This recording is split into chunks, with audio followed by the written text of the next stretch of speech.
Le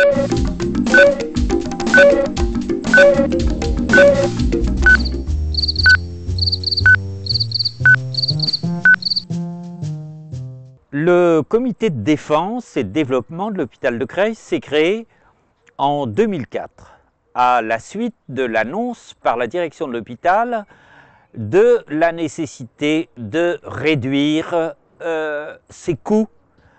Et pourquoi? Parce que très simplement, il était en déficit d'environ 12 à 15%, ce qui est relativement élevé, mais on va dire relativement. À la suite, principalement, les choses vont s'aggraver au cours des années qui viennent, de l'application de règles comptables nouvelles, dont la dernière est ce qu'on appelle la tarification à l'activité. Cette tarification à l'activité a mis en difficulté financière 80% des hôpitaux publics. Les hôpitaux privés, on n'en reparlera plus, sont soumis à cette tarification, mais eux ont des conditions de fonctionnement qui sont bien différentes. La mise donc en difficulté financière de notre hôpital a entraîné la nécessité de réduction de ses moyens, de la formation du personnel, de la limitation des effectifs qui sont pourtant nécessaires. Il est apparu aux élus de notre agglomération et à l'initiative d'une des municipalités de notre agglomération, la municipalité de Montataire, qu'il était nécessaire de faire savoir à la population que notre hôpital public était en difficulté et devait être défendu. Très rapidement, l'ensemble des communes de l'agglomération et l'agglomération en tant que telle ont participé à ce comité de défense et assuré leur volonté de maintenir notre hôpital public comme un hôpital de haut niveau technique et sanitaire correspondant aux besoins de la population.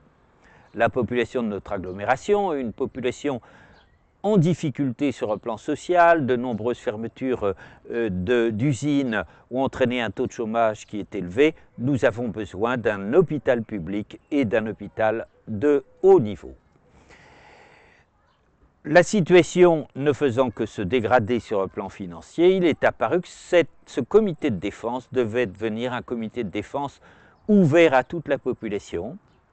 Et après des campagnes de signatures, de pétitions qui ont recueilli aujourd'hui à peu près 8000 signatures, une information très large auprès de la population pour faire connaître les mécanismes qui mettent aujourd'hui en difficulté les hôpitaux publics, il a été décidé de créer un comité de défense ouvert largement au public, devenant association loi 1901, ce comité de défense rejoignant la coordination nationale des comités de défense des hôpitaux publics. C'est chose faite et depuis notre comité a eu de nombreuses initiatives à l'entrée de l'hôpital, intervenant auprès du conseil d'administration, tenant la population au courant des difficultés que connaît notre hôpital et des projets de l'agence régionale d'hospitalisation. Quels sont les projets de l'agence régionale et quelle est la volonté du comité de défense? L'agence régionale, d'une part, propose, alors c'est d'abord une donnée que nous connaissons depuis plusieurs années, le retour à l'équilibre financier. Ça se fait à un prix que nous n'acceptons pas, comme je l'ai dit tout à l'heure. Deuxièmement, une fusion mise sur le compte d'une complémentarité entre deux hôpitaux voisins qui sont l'hôpital de Senlis et l'hôpital de Creil. Nous refusons cette perspective, considérant sur l'expérience de la fusion de nombreux hôpitaux en France qui ont pour conséquence, ces fusions, la réduction des moyens. Donc nous avons fait savoir à la population, à l'agence régionale, aux différentes instances, au ministère, etc., notre volonté de nous opposer à cette fusion. L'agence régionale a d'ailleurs compris le message et depuis arrêté toute information sur le sujet, ce qui vraisemblablement ne change rien, bien sûr, à ces projets. Troisième possibilité qui est actuellement en suspens, la nécessité d'étendre notre hôpital. Un projet d'extension est en cours d'étude depuis plus de 10 ans. Cette étude est terminée. Depuis 5 ans ont été faits des appels d'offres. Ces appels d'offres sont fructueux depuis plus d'1 an et aujourd'hui nous attendons la mise en chantier. Or, cette mise en chantier est conditionnée par l'acceptation de l'État de soutenir ce projet.